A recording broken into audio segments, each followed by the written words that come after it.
As we break this all down and what has been, unfortunately, in a lot of ways, gentlemen, and Bobby, I'll start with you here, a season from hell in a lot of ways when it comes to the injury front for this team. Unfortunately, yet another, no pun intended, bad break for the Dallas Mavericks when it comes to Dereck Lively this time dealing with this foot injury. Yeah, every single day something happens to make this situation worse. Like we thought, okay, Luke is going to be out for a little bit. No, he's actually going to be reevaluated in a month.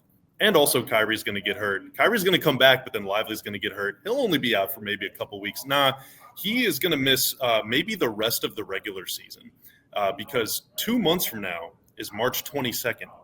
The Mavs' last game of the year is 2 or 3 weeks after that. If he misses 3 months, he's not only missing the regular season, he's probably missing the first round. This is the worst day of my life, KG and Tim. I don't want to over exaggerate, but I don't think it can get any worse than this. I mean, gut feeling right now. Is this team? I guess the question is this. The question is not like, oh my God, are you going to go tank? Like everybody's thought is going to be like, are you going to lose games? Are you going to tank all this? That's not the right way to phrase that question. You start with this. Is it realistic for the Dallas Mavericks to make a championship run this season?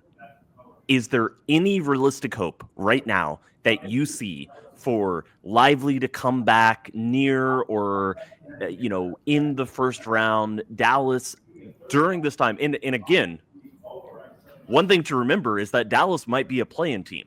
So that means Dereck Lively might miss play-in games that you could just lose, especially if you have one and done, if you got to win 2 to get in. Like, that's a possibility. So do you see any scenario where Dallas can put things together in the right time when Luka is back, when Kyrie is, dealing with his back injury, but, playing most of the games without Lively, and likely in this scenario with a move at the deadline? But does that scenario exist? No. No. I don't believe so.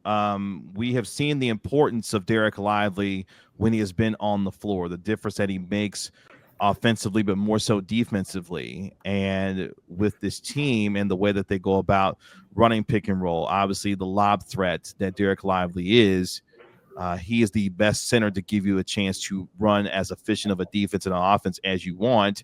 And if he's not going to be available, I don't see realistically how this team makes the kind of championship run that they desire to, based off of the way that this team is built.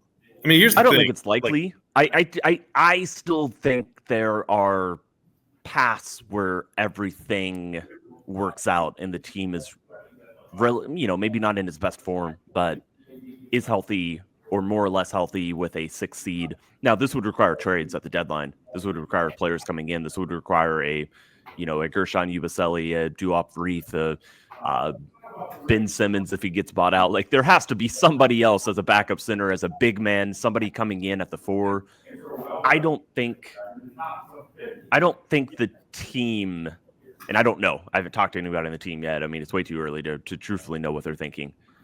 I'm not yet convinced the team thinks that this season would be just my gut feeling says the team doesn't think this season is cooked.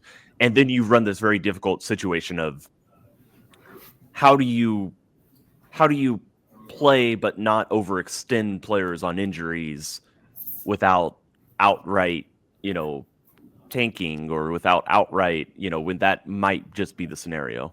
I don't know.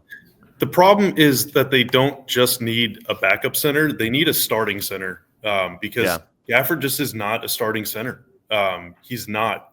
He does not align with the way that they want to play. The way they want to play is with Dereck Lively at the 5, a switchable big that can run the floor, that can rebound the ball. Their rim protection numbers are not really good when Gafford is on the floor. Their rebounding numbers are terrible when Gafford is on the floor, and they have to play a very inflexible scheme because Gafford is not a switching big. He's just not. He's a drop big, and that is not the way to defend in order to win a title. Like, you're not beating OKC playing that way. You're not beating the Celtics playing that way. We have evidence of that. Gafford was the second best big on the team by a mile all throughout last playoff run, even against teams like the Wolves and Clippers that had non-shooting bigs.